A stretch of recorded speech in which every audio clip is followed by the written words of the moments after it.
It is believed that somewhere in the high mountains of Peru lies wealth beyond imagining. Gold, the lost treasure of a great empire. The empire was called Tawantinsuya, Kingdom of the Inca. White men called it something else. For them, it was El Dorado. They found that the fabled cities of gold were real. But if the mountains could speak, they would tell a sad story. A story of lust and greed and treachery. But men have not learned to read the wind or the cry of great birds that soar over lost kingdoms. The secret is safe for a while yet. The green world between the peaks has not given up the treasure of the Incas. Men still search, some out of love for the past, some out of love for gold.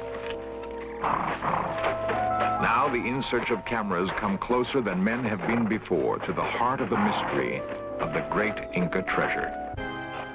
The wealth of a once great nation has been just out of reach for 400 years. It has inspired the search for Inca treasure.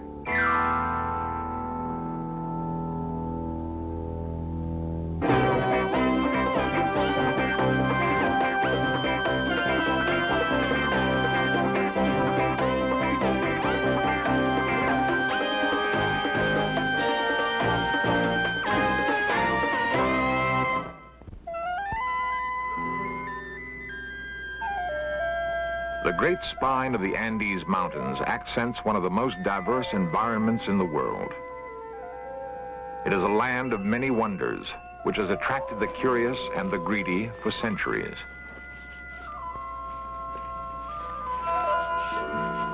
For some, there is wealth enough in the remnants of the Western Hemisphere's first great civilization. For others, pottery shards and broken masonry are not enough. They seek the precious yellow metal called gold. The mountains and jungles of Peru have provided an irresistible lure for centuries. There's the romance of faraway places and people with exotic customs, the feeling of being in a Shangri-La, somehow cut off from the crush of too many people in too little time. There's another ingredient in this appealing mix, the promise of treasure beyond imagining. It's a promise that has touched off wars and launched brave men on great adventures. The great city of the Incas was Cusco. It lives on, even though the empire it gave birth to is gone. The streets of Cusco are full of the modest sounds of commerce now. Once they echoed to the marching feet of an imperial army, an army which enforced the will of God kings on 12 million subjects. The people of Cusco have endured. They are descendants of a race which conceived, conquered, then lost to a handful of Spaniards, one of the world's most remarkable empires. Yet, relatively little is known of the roots of this remarkable people. The ruined Inca fortress of Sacsayhuaman is testimony to the Inca genius for building. Strong backs needed to haul great weight were conscripted from conquered peoples. The massive masonry was perfectly tooled, built to last forever. Thousands of artists labored directly for the state to embellish the palaces of priests and princes. The Inca excelled at engineering and advanced methods of irrigation and crop management.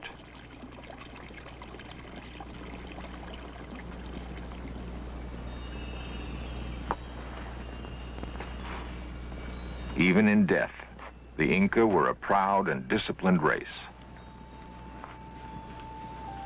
At the National Museum of Anthropology and Archaeology in Lima, Dr. Edward Verstellen and his colleagues inspect an Incan mummy. Much of what is known about Inca civilization comes from studying graves. The things a person considered important in death say much about how he lived his life.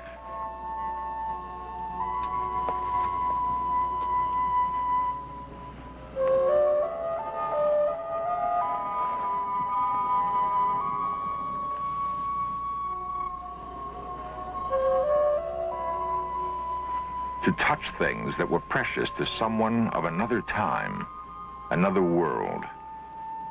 It is an irreverence born of a need to know. In the quest for knowledge, investigators must compete with those whose quest is for riches. There's a thriving black market in Inca gold and artifacts. This Inca might have lived in glorious times. He might have seen an empire created in less than 30 years, or witnessed the arrival in 1527 of a Spaniard named Francisco Pizarro. That arrival was barely 100 years from the Inca's explosion of conquest. But for the empire, that was all the time there was to be. In one of the most amazing events of history, the great and mighty of the Inca nation would vanish into the jungle, driven into oblivion by 180 men in rusting Spanish armor.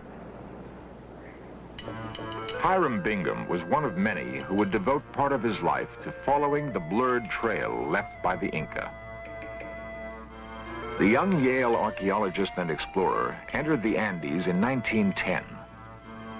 He believed that the Inca must have built another great city once they abandoned Cusco to the Spanish. Bingham knew that Pizarro had held the Inca king Atahualpa captive, and that an enormous ransom in gold was raised to meet Pizarro's demands. But Pizarro had the Inca king murdered before the gold was safely in his hands. Bingham might have reasoned that to find the lost city of the Incas was to find the gold that had eluded Pizarro. The explorer devoted more than a year to his quest.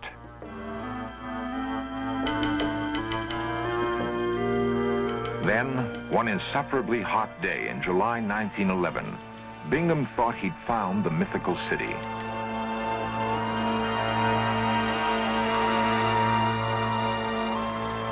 As Bingham approached the ghost city that would be called Machu Picchu, he was convinced that his long search had paid off, that he had truly found the last capital of the Incas.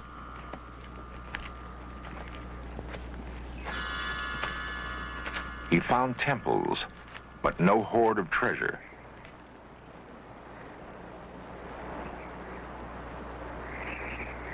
Bingham wrote that he had never seen such exquisite masonry. Temples open to the sky, undoubtedly constructed for sun worship.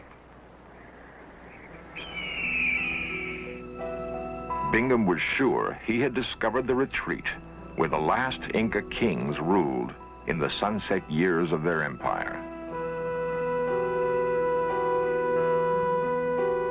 The road Bingham traveled to the discovery of Machu Picchu was a hard one. The world celebrated his prize, and the young explorer became one of the decade's most appealing heroes. But Bingham was wrong. Machu Picchu was not the last capital of the Incas, the legendary Vilcabamba. Like so much about the Inca civilization and its celebrated riches, the truth remained just out of reach. What was needed was other men of courage and vision to pick up where Bingham left off with his remarkable discovery of Machu Picchu, to pursue his dream deeper into the Andean wilderness. At the San Marcos University in Lima, Peru, are the offices of a world-renowned authority on Inca history. He is Professor Edmundo Guillen, and he has devoted his adult life to solving the riddles that perplexed earlier scholars like Bingham. On June 24, 1976, Guillen's work would make headlines around the world, and the In Search of cameras would be there to record his remarkable discovery.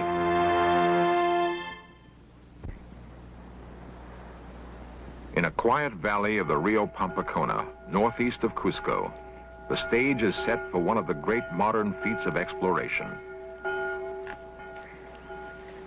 It is 1976, and men have traveled to the moon in spaceships. But to travel here means saddle sores, blistered feet, and aching muscles. For Edmundo Guillen, it is a small price to pay. Together with 10 colleagues from Peru and Poland, he is setting out on a great adventure.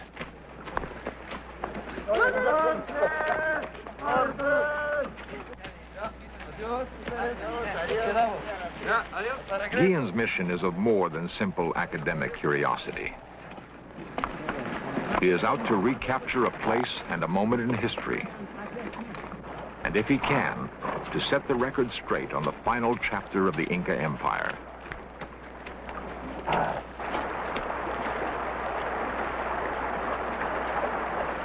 The popular belief is that Pizarro's murder of the Inca king Atahualpa brought the old empire instantly to its knees.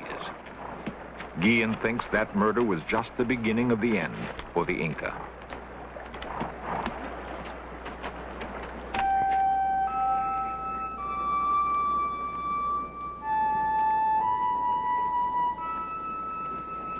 Once over the first ridge from Pampacona, the trek begins in earnest.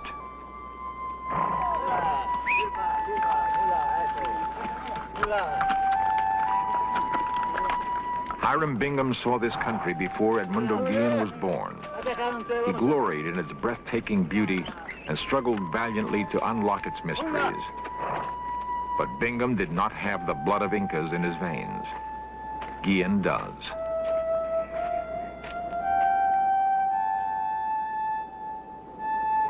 It is the culmination of years of research and planning and of some extraordinary luck.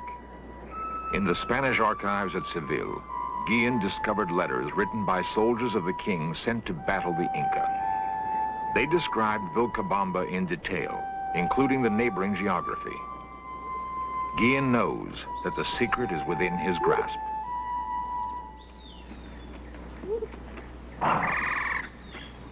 One Spanish soldier wrote, "When I entered Vilcabamba, the city was desolate.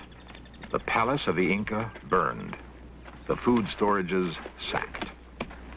The letter was dated June 24th, 1572. Guillen vows he will re-enter Vilcabamba on the same day of the same month.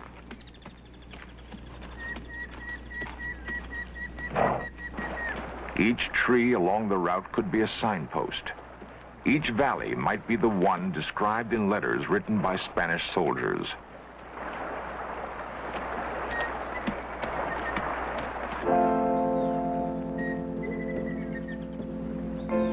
The painstaking research is paying off for Guillen and his band. There are minor discoveries to be made almost every day of the long trek. Tantalizing portents of what may lie beyond the next stream, over the next ridge. Along a river named on no map, Guillen and his band are intrigued by what seems to be a cave entrance.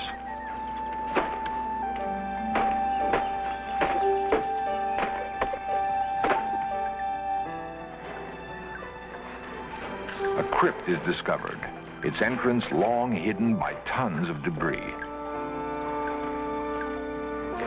Guillen believes it may be the grave of an important person, perhaps a member of Inca royalty. It is clear from the discovery of the crypt that the end of Guillen's quest cannot be far away.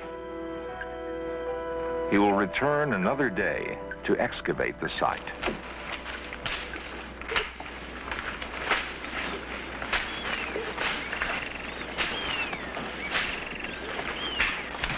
Great effort is still required if the last chapter to the Inca Empire is not to be written from the memoirs of some long-dead Spanish priest who may have been angered because proud savages worshiped the sun.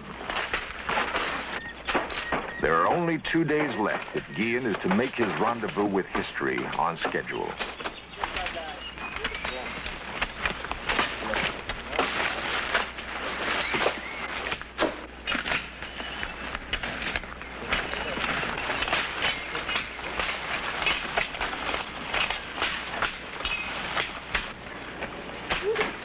It is here, just as Guillen knew it would be. Vilcabamba at last. For everyone involved, it is the culmination of a great dream.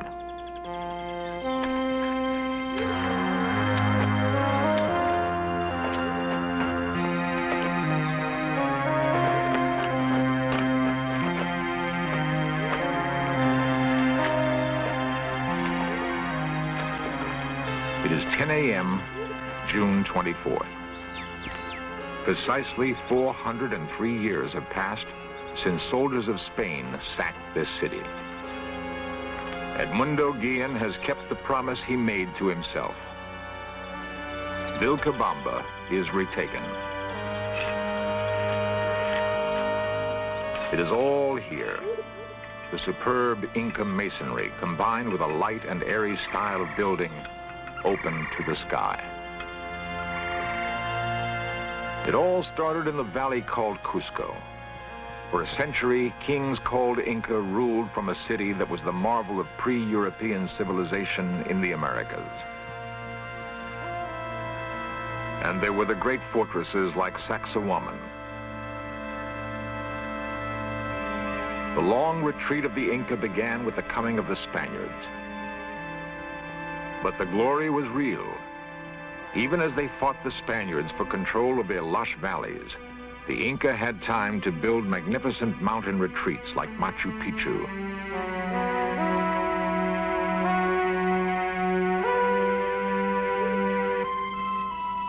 Guillen believes he has at last discovered the real thing, larger by far than Machu Picchu. From records left by two Spanish friars who visited Vilcabamba in 1570, Guillen begins to reconstruct the city in his mind.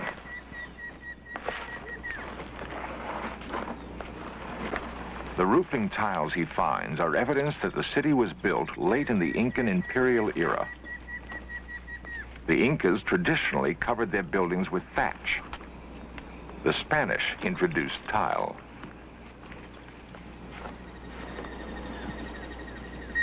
There will be time for only a brief survey of his remarkable discovery. Later, others will come to assist with the detailed excavation necessary to piece together the last years of Inca greatness. The trained eye finds much evidence which helps date the construction of the long-hidden city. Almost everything Guillen finds seems to have been built about the same time. He feels this is a clear indication that Vilcabamba was hastily constructed as a refuge from encroaching Spanish soldiers. Yet the city's waterworks are as sophisticated as any in Cusco. After 400 years, they still work.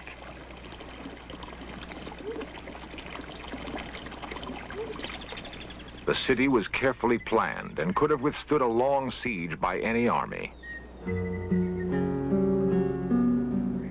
There was the Temple of the Sun, perhaps as grand as any at Machu Picchu. Guillen finds evidence that it was faced with solid gold. Sun temples were both centers of worship and astronomical observatories. The placement of stones aided the Inca in studying the movement of stars. Their knowledge of astronomy was remarkably advanced. The Inca were remarkable builders, yet they never standardized their tools or techniques. They were familiar with higher mathematics and never invented the wheel. Like everything else Guillen has learned about the Inca, Vilcabamba will probably raise as many questions as it answers. The layout of the city seems to match the descriptions Guillen uncovered in the Seville archives. The discovery clearly puts Inca history in a different light. The Inca did not give up their empire lightly, Guillen believes. Time and their gods were against them, and they lost it all after a struggle Guillen estimates lasted some 40 years. Still, it is good to be home. Durante nieves, luces, luces, luces de sol, que pasemos al voto solemne. hacemos al voto solemne que la patria defendemos. For the explorers, the occasion of Vilcabamba's discovery was both joyful and solemn. Fue ocupada por el ejército español. Ahora izamos la bandera. After more than 400 years, Guillen is reclaiming Vilcabamba in the name of the Inca people. Viva Vilcabamba, viva el Perú. Yeah. When Edmundo Guillen marched into Vilcabamba, the gold was gone. He believes the Inca may have dumped it into one of dozens of nearby lakes to prevent it from falling into Spanish hands. But Guillen discovered a treasure, nevertheless. His was the treasure of satisfaction and achievement, the treasure of writing a new chapter to the history of a proud and brilliant people called Inca. Within weeks, Guillen's discovery would make headlines throughout South America and the world. Ahead lay many months of hard work, excavating the ruins of Vilcabamba, seeking clues to other unresolved mysteries about the Inca. For now, Guillen could rest secure in the knowledge that he had made answers possible.